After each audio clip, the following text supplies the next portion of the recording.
Good evening and thanks so much for choosing Twin State Sports. I'm Zach Seminar. The college football season kicks off in earnest later this week, and Mississippi State gets things going with an early kick down in New Orleans on Saturday morning. Louisiana, formerly known as the University of Louisiana Lafayette, are one of the favorites to come out of the Sun Belt Conference, and Coach Joe Moorhead gave his initial thoughts on the Ragin' Cajuns and Saturday's opener earlier today. So certainly Louisiana, a very talented team.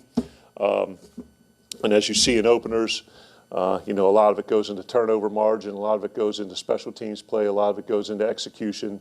You certainly enter the game with an element of the unknown, where just like us, they've had an entire season to kind of study what they do, find out what they do well, fix what they don't do well, and then look into other people. And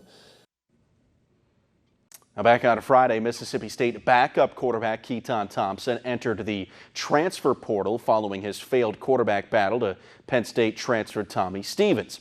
Now, after a competitive first couple of weeks of camp, Stevens started to separate himself as the clear-cut starter, and while Thompson takes some time away from the team, Moorhead spoke of the junior QB today. Myself, KT, and Coach Bronner met yesterday. We're scheduled to meet again either today or tomorrow and kind of see where he's at with that.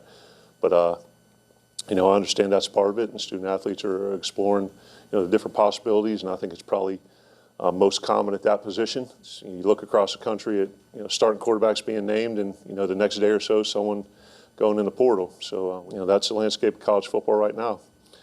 Portal giveth, and the portal taketh away.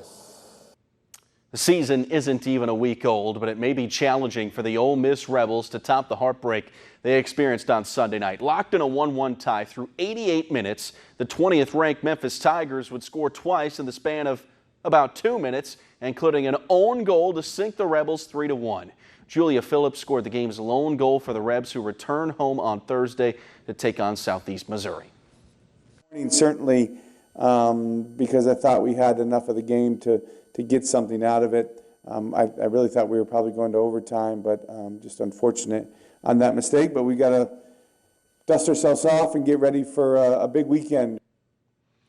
River Ridge, Louisiana is this year's Little League World Series champion. The kids from the New Orleans area shut out Curacao 8-0 to capture their first World Series title. Pitcher Egan Prather, he led the way, pitching a complete game shutout, 6 strikeouts. Now on offense, Reese Roussel set a new Little League World Series record with 17 hits.